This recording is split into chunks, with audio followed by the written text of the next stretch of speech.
What's up, everybody? This is a general forecast for all the signs for the whole month of March, but I do have sign by sign forecasts available for $3.33 on my website, indigomoon.astrology.com.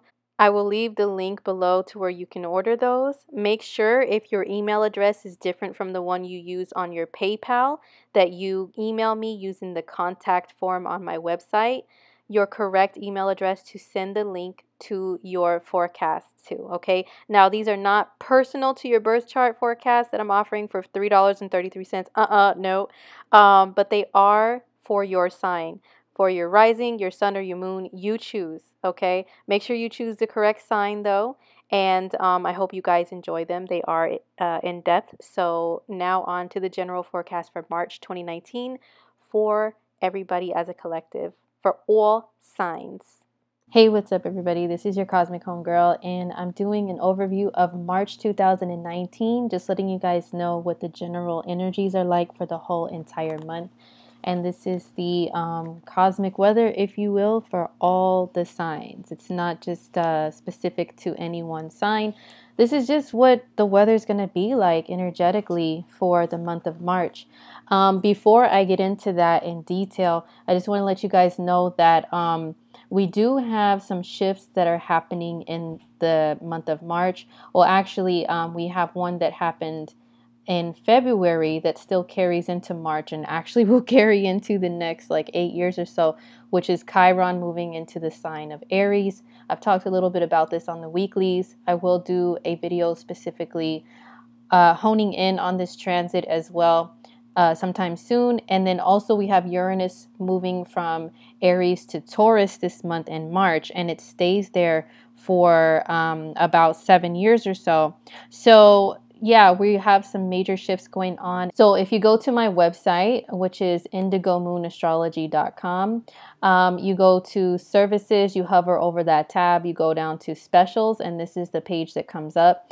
I have a Chiron and Aries personal forecast, and I take a look at where Chiron is transiting in your natal chart and what angles it's going to make, aspects, conjunctions, anything to anything else in your chart over the next several years, and let you know what it's going to do for you personally. So it's kind of like a like an 8-year forecast, but zoned in on a specific area. I do also have Uranus and Taurus forecast, personal forecast as well on this page. It's more down towards the bottom, but I just wanted to show you guys where to go to look for these readings. So these are available if you would like me to look at those transits in detail for you. But let's see for all of us what's going on in the month of March. What's the weather like? Well, I did talk in my weeklies about Venus and Uranus making a square to one another. And so we start out the month of March with like, listen, I'm just going to let you guys know overall, the month of March is going to be a little challenging when it comes to matters regarding Venus. Once again, Venus, she rules, yes, love, expressions of love, expressions of, excuse me, femininity, creativity, how you feel beautiful, what you find beautiful in this world. Sometimes it can deal with, self-confidence, self-esteem, self-worth, the value of things in this world materially, and also, value of yourself and other people. And Venus can deal with money and the material things we like to purchase with our money, our material possessions, and so on. So Uranus is the planet of sudden change and just kind of things being wacky and weird and out of the ordinary. And the two of them are going to be making this aspect that's kind of difficult to one another. We start off early in the morning, at least, I'm on the west coast of the US. I tell you guys that all the time, because in other time zones in other countries, this might not be the same time. It may be, later in the day, but just, look up the time zones or whatever. But Venus and Uranus, like we start off March 1st with them making this aspect to one another. And, once again, that can mean there could be some sudden changes when it comes to love, money, beauty, your appearance. People may be wanting to do some crazy things with their looks. They may want to just change up their style all of a sudden. especially once it shifts into Aquarius later in the day, which I'll get into in a sec. But Venus has gone through some things though in the month of February, and she kind of carries some of that into March in the very beginning. She's still hanging out with Pluto. There's transformation. She's squaring Uranus, which is sudden things happening. So sudden transformations could be going on with this stuff. It could be suddenly you have a spark of attraction with somebody, and it could be very deep and profound and stuff, and not so like lighthearted. It's like very deep, very fast. But with Uranus, as quickly as things can strike and spark up is as quickly as they can fizzle out sometimes. So that's just something to be aware of, but it can be pretty exciting.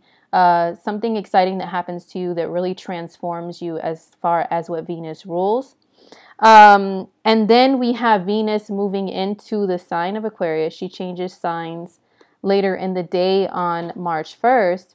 And I will go over this a little bit on my Instagram. So make sure you guys follow me on Instagram under Cosmic Homegirl, and then go to my horoscopes highlights. And, I will give like little tidbits of information on Venus and Aquarius. But yeah, she's going to change up the mood when it comes to Venus. But right away, she's going to start making a square aspect to Mars, like almost right away. I would say within the first couple of days that she moves into the sign of Aquarius. She moves roughly about a degree per day. So I would say within the first week or so, she is in like becoming in a square aspect to Mars in Taurus here. So Venus, she's still going to be squaring Uranus, and then she's also going to be squaring Mars. So this could be some kind of squaring off between the masculine and the feminine in some kind of way. Venus is in a masculine sign. The air element is masculine. Mars is in a feminine sign. The earth element is feminine.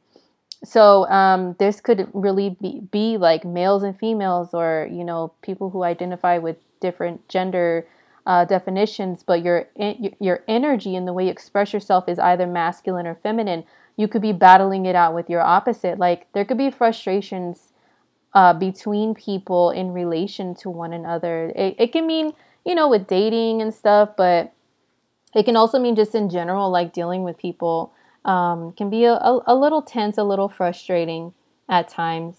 So yeah, this is going on within the first week of the month, and then pretty like around the 5th, the 6th of March, and then like pretty much the whole month, almost the whole month, they're going to be in a square aspect to one another. So yeah, that can cause some tension within relationships, but I always say with squares and, oppositions and stuff, the difficult aspects, they promote growth. They promote change through the frustration. You could be like, oh, like so frustrated, like you're dealing with somebody, you're dating somebody, and it's like mad frustrating, something that they're doing or not doing. But because of this square, it brings it out, and you're able to hopefully like talk things out. Oh, look at that. 444. That's tight. But anyway, yeah. So, you're able to talk things out with them and try to work something out, try to, relieve the square and come together on something.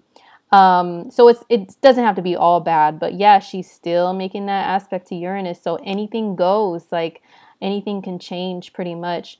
And then, Venus still continues to square Uranus through, like the first week or so as well. And that can still bring some things that people may want to change with regard to their relationships. Maybe they may want more freedom, because this is a freedom-loving planet, and this is a freedom-loving sign that Venus is in. So, people may just feel like that, like they want freedom, they want space, they want to do their own thing. Now, this can be also with your appearance, which Venus rules, beauty and appearance. You want to change something, you want to feel liberated, so you do that through your appearance. You change up your style, you change up your physical appearance in some kind of way, do something crazy to your hair or, to your body, alter it in some way. Like a lot of people could be feeling more inclined towards doing stuff like that. But yeah, you know, honestly, I'm not trying to be a Debbie Downer or anything, because you guys know I look at both sides of the coin, but I'm very honest.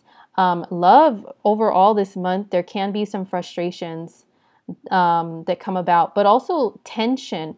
The squares can bring tension that cause breakthroughs, though. And the breakthroughs don't always have to be so negative. They could be good ones, that you realize things about yourselves through relationships and you grow through them too. So that could be also going on with this square, with these squares that Venus is making. Okay. And speaking of Mars, Mars is going to be in Taurus pretty much the whole entire month until about March 30th, depending upon what time zone you're in. It could be the 31st. So Mars in Taurus, it's a very gentle Mars. It's not pushy. It's more like slow but steady wins the race. You're very sure of yourself and your actions before you perform them. You don't just jump and fly and do and be an idiot and go, you know, bang your head into a wall and go, duh, maybe I shouldn't have done that. Mars and Taurus isn't about that life, okay? Mars and Taurus is like, let me take my time, let me plot things out, let me strategize, let me figure things out, and then I'll take action. So that's why Mars and Taurus is deemed as being quote unquote slow. I feel like if there's a lot of air and fire energy in the air at the same time as Mars, it could be frustrating because they'll feel like it's moving too slow, like things are not moving fast enough. But while there's a lot of water, there's still a lot of water in the air too, and there's some earth too, with the outer planets. While Mars is in Taurus, you know, it's people can go with the flow of this energy and just take their time to do things, and not be so pushy, you know, and not be impatient. Mars and Taurus is a really good energy for working hard towards your resources. Mars and Taurus, Taurus is an earth sign. All the earth signs are about their money, okay? They're about hard work, dedication, determination, pushing through no matter what, and not letting anything sway you away from your goals. So it's a really dope energy to tap into. So it's going to be in this sign pretty much the majority of the month, almost the whole month. So also on the 5th of March, this is when Mercury goes retrograde in the sign of Pisces. So let's talk about this a little bit. Mercury retrograde, it gets up to that 29th degree. I always tell you guys that 29th degree and that 0 degree mark, man, they are intense. The 29th degree is like tense because you just want to finish things already. You want things to be done with and over with. Like, it's the very last degree of a sign. This is why degrees count, okay? Like, those of you who are new to astrology, you don't really know all the nerdy details. Listen, trust me on this. The degrees, getting down to the details of them is super important with feeling out the energy, not just knowing a sign, okay? And this is why, is because Mercury gets up to that 29th degree and it kind of hangs out there. It's dispersing all this very tense energy when it comes to matters of Mercury, which is communication mostly, how we're speaking to one another, what we're thinking about, how we're processing those thoughts, and how we're getting those thoughts out through, you know, communicating, whether that is verbally or whether that's like on paper, which not many people use paper anymore, but on typing, texting, email, all that stuff. So, you know, there's tension, there's frustration, there's confusion because it's in Pisces. And it's in a conjunction with Chiron. It's like it gets right up to that degree. It's right close to Chiron. And Chiron it's like, it could be pain and suffering, but it's also healing from pain and suffering, like diving deep, like into a wound that you may have somewhere. So this could be going on, you know, and Mercury in Pisces, it's already very sensitive. So this is a kind of a sensitive Mercury retrograde. It gets up here. It's already been in its shadow period for a couple weeks before March 5th. Okay, and I talked about that in the weeklies too. And then it sits here and then it starts to go backwards. So it's going to be retrograde the majority of the month. It goes direct on the 28th. So from the 5th through the 28th, it's completely moving backwards. So, but we're going to go in date order here. But yeah, Mercury goes retrograde here on the 5th of March. And on the 6th, we've got a lot of things cracking. Like, oof, man, this month is like it's pretty filled with like some major stuff. So on the 6th, we have a new moon in the sign of Pisces. Let me skip ahead here. So we have a new moon in Pisces. Oh, go ahead a day. Okay. So yeah, we have a new moon in Pisces. That's when the sun and moon are at the same degree. Okay, so here we go. It's at 15 degrees of Pisces. So here's the new moon on March 6th. And that means the sun and moon are together and they are trying to bring something new to the table. And, I will do something, separately or write something up on Instagram to let you guys know by sign how it affects everybody. But just it being in Pisces, though, and look, it's in a conjunction with Neptune, like super close to Neptune with only within 1 degree. And it also makes a good aspect, which is a sextile to Saturn. So what does that mean? And it does make a good aspect to Mars, too. A sextile, because remember, water and earth, they complement each other on the zodiac wheel. Their energies work well together. So this is all about really growing and cultivating something. Water and earth, when you put them together, what do? They can grow things. You plant seeds, you water them, you water the earth, and it grows, you know what I'm saying? So, and it's feminine energy working together as well. So, this is a soft, gentle new moon. I don't think there's anything harsh and jarring about it. The only thing a little bit harsh is it does make a square to Jupiter. It does make a kind of a wide square to Jupiter. But Jupiter's not a harsh planet. It's more about like abundance and good luck and good fortune and thinking happy, positive thoughts. You know what I'm saying? But it can kind of be about overdoing things. So let's break down the math of this new moon real quick. So we have a new moon in Pisces, sun and moon together. Maternal energy and paternal. They're trying to grow something, give birth to something, and it's very Neptunian in nature. Now, the good about this is Neptune and Pisces energy alone is very magical. Like, seriously, it is about magic, like really believing in things and manifesting them. And not everybody you can't always explain logically how you did it. It's just your sheer belief and tapping into other realms, into the spirit realm. Neptune and Pisces rule the spirit realm too. So calling upon your ancestors, your guides, angels, whom or whatever you believe in, whatever higher power, this is a connection to that.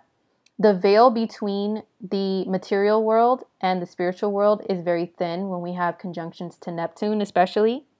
So that's what's going on here with this new moon. But we do have grounding energy of earth signs to support it so that we don't go floating off too far. But there is potential to float away, to get carried away and to not see details before you make a decision. And remember, new moons bring new beginnings. So you will see, if you look on your social media, people will be making announcements. They're doing something new. They're letting something go. It happens with every new moon and full moon. And what you have to do is just be aware that there could be some details that are not very clear when there's a conjunction to Neptune, and also when there's a square to Jupiter, because that could be jumping and flying, only seeing the big picture with things and the possible like positive outcome of stuff instead of looking at the consequences, which the Earth sign energy is all about the consequences, the long term. Reality checks, being grounded. So because of Mars making a great aspect and Saturn making a great aspect to this new moon, I think there's like a mixture of things, to help us to still be dreamers, still go after our dreams and goals with fierce passion and sheer belief that we can just do it. We can make magic happen. But the earth energy along with it can make us say, okay, I'm going to really execute this. It's not just going to stay in my head. And Mars is about execution of things. And I'm going to plan things out to make sure they really do work out, and that everything is sturdy, which is Saturn's energy. So it is a really good new moon for manifesting things that maybe have to do with the arts. You know, if you are creative, if you're spiritual, if you do any of that stuff for a living or whatever, it's a really good new moon for manifesting stuff like that, or anything like emotional or spiritual, anything that you want to grow in any aspect of your life. So I'll give some tidbits of where it'll affect you on my Instagram. Okay, so that's the new moon in Pisces, and that is on the 6th. Now, also at the same time, we have Uranus shifting into Taurus. So, wow. I mean, there's a lot I can say about this. I'm just going to touch on it briefly. Uranus only goes into a sign once every roughly 84 years or so. I will make a special video talking about this more in detail. But the last time it was here was during the Great Depression. And Taurus rules our material world. So if you look back in history, it can repeat itself with things that are, you know, shifting and changing in our world as a collective. Taurus rules food and the distribution of our material things and food and all that. It rules money. So I'm not going to dive too deep in this video, but just expect major changes with all that stuff. Taurus is all about nature and natural and growing things. So you can expect anything that you can grow. There's going to be some changes with that, especially ones that you can make money off of. So use your imagination with that, people. Okay. But yes, our currency, our money, all that stuff is going to start really changing. We've already seen a little taste of it, because Uranus went into Taurus for a little bit from May until November of 2018. Just barely inched into Taurus and moved a little bit and then went retrograde back into Aries. But now it's here in Taurus again, starting on the 6th of March, and it's going to be there until 2026. Yeah. So if you want to know how this affects you, you know, stay posted to my IG for a little bit of info, general info, and then hit me up for a reading if you want details. But yeah, it starts now. You know what I'm saying? Uranus and Taurus, it's a really big deal. Okay, so on the 7th of March, this is when the sun is in a conjunction with Neptune. You see, that means they're at the same degree. The sun and Neptune are both at 16 degrees. So this is a day where there can be maybe some slight, you know, confusion about things. You'll want to be in your own dream world. You'll be super tired, extra sleepy. Neptune dissolves boundaries. It dissolves time and any type of man-made constructs of anything. Rules, boundaries, time, everything. So on this day, everybody will have a tendency to be dreamy, sleepy, not know what time it is, be late for work. Let's see. Yeah, this is during the week, right? So, yeah, this is on a Thursday. So it's a weekday. You know, a lot of people work on that day. You may want to set extra alarms and be welcomed into the Pisces life, okay? Because that's if you're a Pisces by birth, whether that's your moon, your rising, your sun, maybe even Mercury in Pisces, we have to set like mad alarms because we're such deep sleepers and it's hard for us to wake up. We hate getting up unless it's like on our own time zone. You know what I'm saying? So you guys will be welcomed into our world for one day. Well, I mean, it'll be building up, but it'll be super strong on the 7th of March, you know, and the moon will still be in Pisces for part of the day too. So it's a very dreamy day. Mercury's here, Mercury's retrograde. So yeah, you know, just try to stay grounded. Tap into the energy of, you know, the Earth sign, Mars and Saturn kind of aspecting each other, Mars and Pluto, you know, to try to stay grounded. But it could be a really dope day for doing something like going and chilling at the beach or near a body of water, you know, taking a long shower with all the extra fixins or a bath, diving into some music or some movies and just forgetting about everything and everyone, just being in your own world. Or even, hey, if you have somebody to get lost with and just chill and not even care about the time, it's a really good day for that.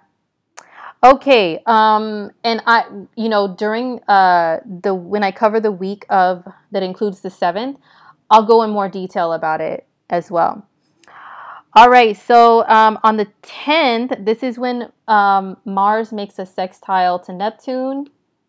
So let's skip ahead to the 10th. Here we go. So Mars is at 16 degrees of Taurus and Neptune is at 16 degrees of Pisces. This isn't like a really huge big deal transit, but I just thought I would mention it. Mars and Neptune are working together in these feminine creative signs. So if you are a creative person, you do any type of art or creativity, you do spirituality, anything that is deemed like quote unquote of the feminine. That doesn't necessarily mean you have to be a girl and be wearing a dress and makeup. Feminine energy, the things that it rules, which is empathy, intuition, the arts, spirituality, anything that's not like harsh and jarring and fighting and trying to force things. You know, you're just gently, in a subtle way, doing things and manifesting things and being receptive. That's feminine, okay? So these are working together. This is action. This is magic and intuition. So especially if you're a dancer, like I know mad dancers, people who do performing arts, this is a really good day for you guys. Or just pretty much anyone that has anything that you do that's like feminine in nature, creative or whatever. It's really good energy. It can have the tendency to make us a little lazy though, and not like super go-getter energy.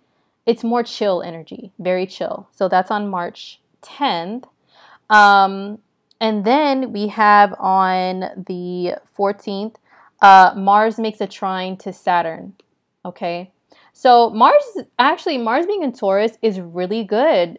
It's making some great aspects, except it does make a square to its ruler, which is difficult this month. But other than that, the outer planets, it's not making anything crazy, you know, so that's pretty good. But anyway, so we have Mars and Saturn in a trine with one another in Earth signs.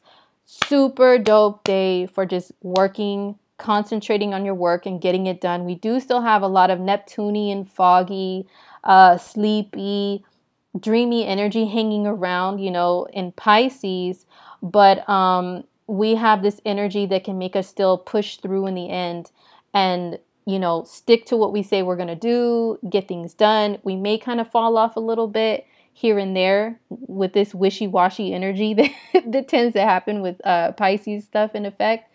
But it's kind of like we can go back and forth between wishy-washy and, okay, I'm going to get this done. I'm going to focus. I'm going to work hard. You know, Saturn keeps other planets in check, let me tell you. So he's going to keep Mars in check, making sure we still perform the actions that we said we're going to perform. Especially on this day, also, the Sun and Jupiter are squaring each other in mutable signs. So we really need this Mars and Saturn energy to keep us grounded, to make us keep our word and not just say, oh, yeah, I'm going to do it. And then like you forget, you fall off, you get distracted, you know, by doing other stuff. So this is a really good energy for all the signs, for everybody, especially earth signs. And also the fire signs. It helps you guys out with, you know, manifesting things materially, working hard and everything.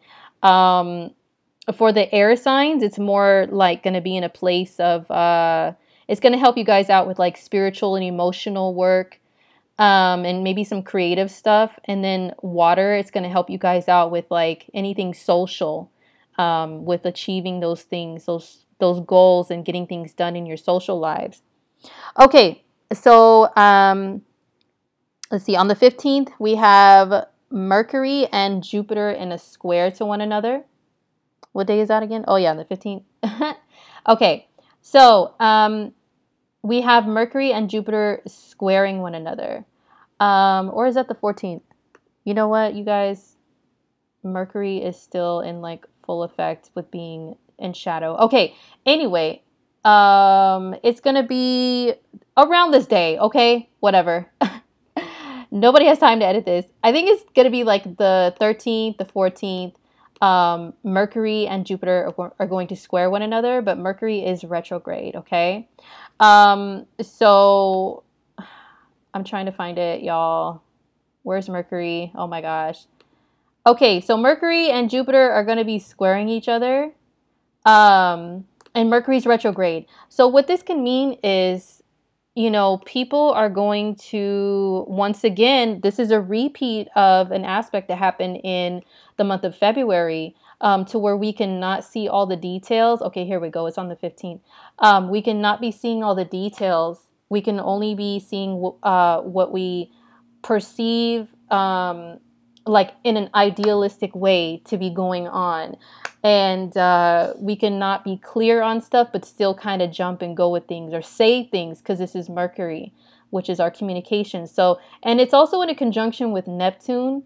So from the 15th on, while Mercury is retrograde, I'm going to say for the remainder of the month, it's going to be a little murky with communication. Things can get lost. Information can get lost. Details can get lost. Oh my God, let me tell you guys, people have already, like, as I'm recording this, Mercury is already in shadow, making these aspects, and like, people have been so vague with details, and like, you think that there's a plan in place, but there was like words left out of the message, and then you go back and look, oh, actually it wasn't really truly confirmed, and I thought this was going on. Like, stupid stuff like that has already been going on. So imagine while it's actually retrograde, and you know, with these two dreamer planets that only want to see what they want to see and see the, you know, the big picture and the cool stuff. And retrograde, Mercury is already like not even all the way clear with stuff. And then in Pisces, oh my gosh. So communication is going to be murky this month, you guys. Just make sure you are reading all of the details. You are not skipping details when you're speaking to people, when you're writing things to people. Be cautious, because you can lose track of emails, lose track of time, information, material things, everything. Okay. So, on the 20th, there's a lot of stuff going on. Well, we have a full moon in Aries. No, a full moon in Libra. Full moon in Libra. So let's skip ahead to the 20th. So there's a full moon in Libra on that day. And what's crazy is the fact that this full moon in Libra, it's at 0 degrees. So we got to skip ahead a little bit. It's at 0 degrees of Libra. So that means like the moon is at 0 degrees Libra and the sun is at 0 degrees Aries. This is also the day that the sun enters Aries. Okay. So, it doesn't mean Pisces season is over. I know people who only follow sun sign mainstream astrology will say, oh, it's Aries season, and post all these like memes about Aries pushing Pisces out of the way, and it's not your time anymore, it's our time. No, there's still going to be some energy in Pisces, all right? Okay, so just chill, Team Aries. But yeah, this full moon is on the day that the sun shifts into Aries at 0 degrees. It's going to be conjunct Chiron. So there's like, you know, some warrior, fighter, healer energy that's going on with this full moon. And this is self. Aries energy is the self, the body. I need to do things for me. It's all about me. Libra moon is about others. And relationships, one-on-one. So that's what the theme generally of what this full moon could be. Is, you know, one-to-one relationships. I need to do me. I need me time. I need to heal myself of some things before I can really, you know, worry about somebody else or what other people think about me. And it could be also the opposite. Like there could be some relationships that really emotionally, because the moon is emotions, emotionally relationships are like, oh, I need your attention. I need you. But then there's like this, you know, very self-oriented energy of the sun in Aries. That's popping. And it's like, well, I'm kind of hurting right now over something, and I'm trying to, you know, heal myself. So, I mean, you got to give me some time. You know what I'm saying, Libra? So, that could be going on just in general with this full moon in Libra and Aries. So that's on the 20th. And then the sun shifts into Aries and will be there until, I think it's April 20th. Let's take a look here at my ephemeris. This is cafeastrology.com, which people talk mad stuff about, but it is good for some things. So whatever. Yeah, so the 20th of April is when is how long the sun will be in the sign of Aries. Okay, and on this day also Mars is in a trine with Pluto, more like early in the day. It's at the 22nd degree of it's like on the 19th and the 20th. It's in a trine to Pluto. So this is like extreme willpower to get things done. And it's in earth signs, which are all about that work. So if you're a hard worker, this is like a really dope energy for you to tune and tap into, to really concentrate once again, amongst all this like Pisces fog, the Mars and Saturn and Pluto energy will help you to fight through that. So, and then on the 24th is when we have Mercury conjunct Neptune retrograde. So once again, this is a repeated aspect that's going on. Let's see, Mercury. Okay, so yeah, it's going to be in a conjunction with Neptune. Probably much later in the day, I'm going to say, or in the evening. Or actually, yeah, the 24th, like early in the morning on the 24th, it's going to be in a conjunction with Neptune. So, with this being said, you know, Mercury's retrograde, which is already like super wonky, and then Neptune is confusion and fog and misunderstandings, miscommunications, all that stuff can happen. So I will elaborate in detail when we get to that week and I do the weeklies. But yeah, so that's it's a repeat aspect from this. Also happened in February. Oh my gosh, let me tell you, there was like mad confusion on the Mercury conjunct Neptune day. And people may just lose stuff, lose their phones, or just not even care if their phone is on and just kind of want to zone out into their own world. You know, there's a lot of that can go on. So yeah, like mad confusion. But it's really good creative energy though. Like people's inner poets, inner artists, even if you're not normally either of those things, will come out during this time. And on that day also, they're making a great aspect to the moon in Scorpio, a fellow water sign. So it's like super dreamy, romantic energy. But yeah, misinformation and confusion can happen. So just be aware of that. And then on the 26th, we have Venus moving into Pisces. Oh my gosh, I'm so excited. I'm like so hyped. I'm so hyped for Venus moving into Pisces because that's my moon sign. But also Venus, I think she's exalted in Pisces, which means she's like pure divine love for real. It's like being in Pisces, she doesn't see anyone's flaws. Here we go. So it's like midday if you're on the west coast of the U.S. It's afternoon, East Coast, and it's like evening, late at night if you're in the eastern part of the world. Venus shifts into Pisces. Yes. Okay. This is adding to, and Mercury is still conjunct Neptune. It's still conjunct Neptune. So this is adding to that dreamer energy.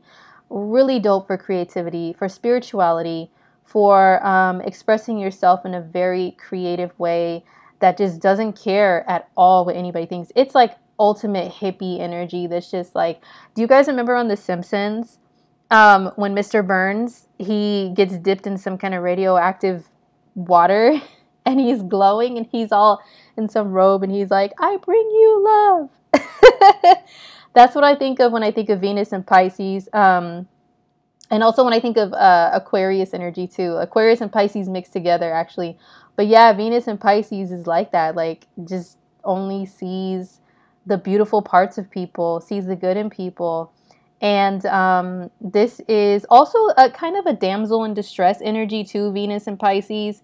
So, you know, we can have a little bit of that going on. But it's a relief though for her to shift into Pisces out of Aquarius with the aspects that she's been making to Mars. Now she will still be in a square to Mars by aspect, but she will be in a great sextile aspect to Uranus, which is positive. So if there's any sudden shifts and changes that happen with love or, you know, with beauty, with money, whatever, maybe they're a little bit more subtle, less jarring. And these two planets are flowing together to say, oh, you know, I just want to suddenly do this. And they work together instead of like, you know, challenge each other.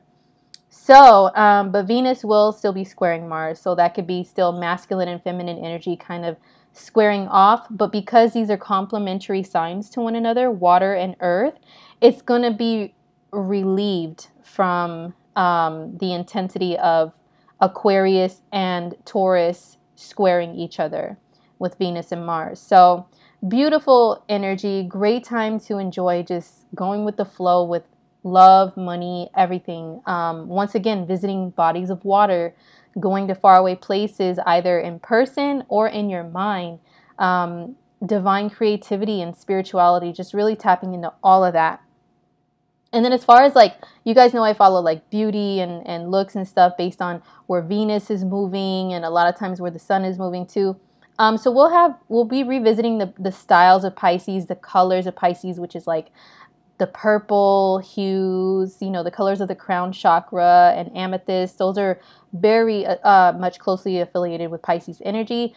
And so we'll see a lot more purples. We'll see even rainbows because Pisces is the last sign on the zodiac wheel. So, you know, even though purple is a really strong Pisces color and maybe like an aquamarine, I would say, because of the water aspect of it all.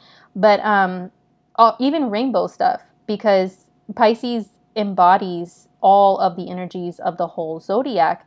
And then, you know, so all the colors of the rainbow kind of make sense. That's why Pisces styles can be very colorful, be various colors. It can morph into anything and anyone it wants to be. So any color could be associated with Pisces, to be honest. But the strongest ones are purple and maybe some shades of like, yeah, like an aquamarine or something. And yeah, anything mermaids and unicorns are going to definitely like be more popular and pop in at that time too. Okay, and then we have Mercury moving direct on the 28th. So Mercury moves direct on the 28th, but I'm going to say this though, okay, it may move direct, but at the same time, it's still going to be in its shadow period.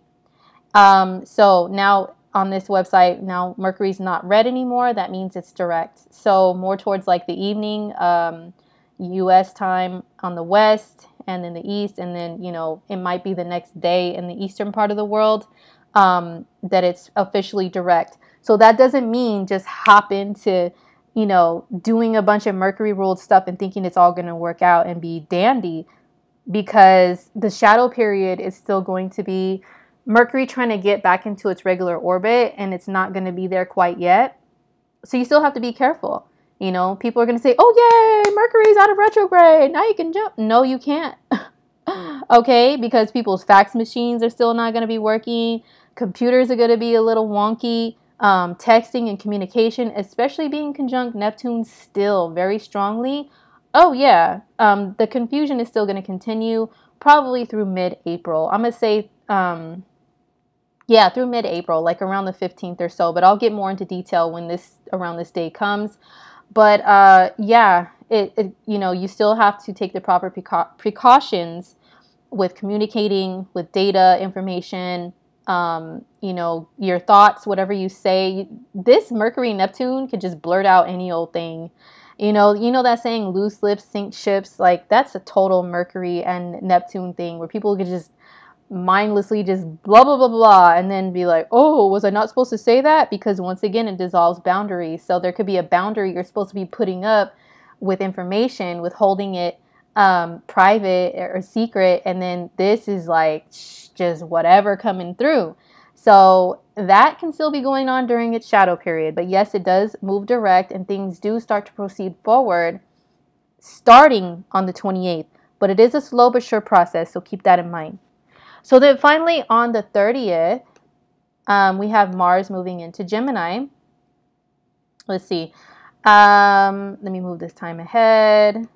Yeah, so it's like late at night on the 30th, it looks like.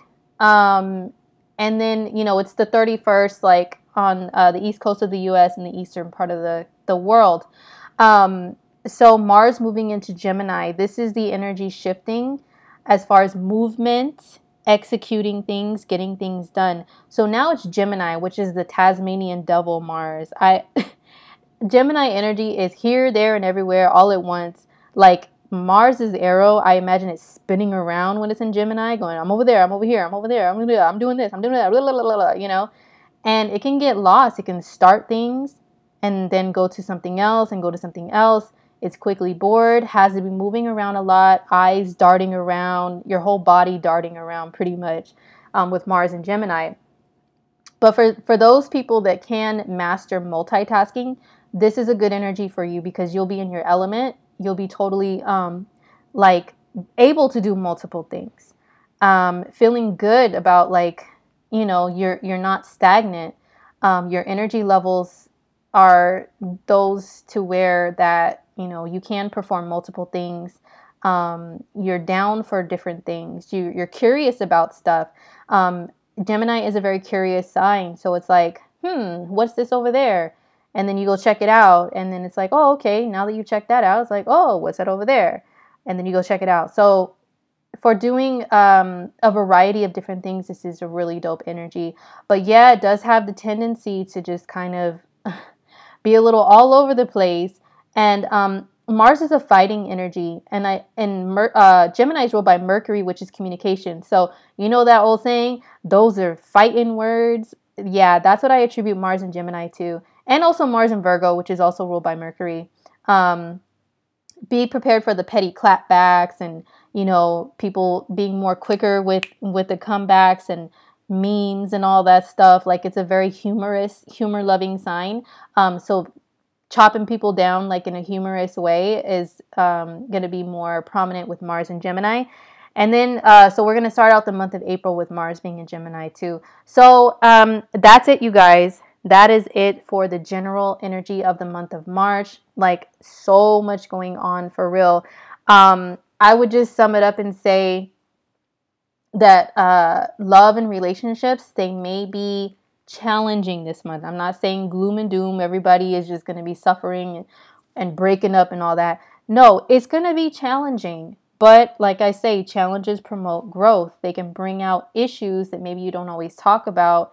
You get frustrated, you bring it up, and maybe it helps you to transform it into some positive changes within your relationships if you tap into it in that way. And then, you know, there's a mixture of dreamy energy and getting lost energy, but also, you know, the grounded energy of earth that you can tap into to keep yourself afloat and make sure that you are properly taking actions as you are supposed to, and not just getting lost and floating away off in your own zone. You know what I'm saying? So that's it for the month of March, you guys. I hope you guys have a really great month, and I will see you guys in my next video. Don't forget, check out my website, indigomoonastrology.com. I do have those special readings for Chiron just shifting into Aries, Uranus just shifting into Taurus, which happened in the month of March. And your personal forecast for the next, like 7-8 years for either one. So hit me up if you would like a reading. Follow me on Instagram for more horoscope stuff. And I will see you guys next time. All right, peace.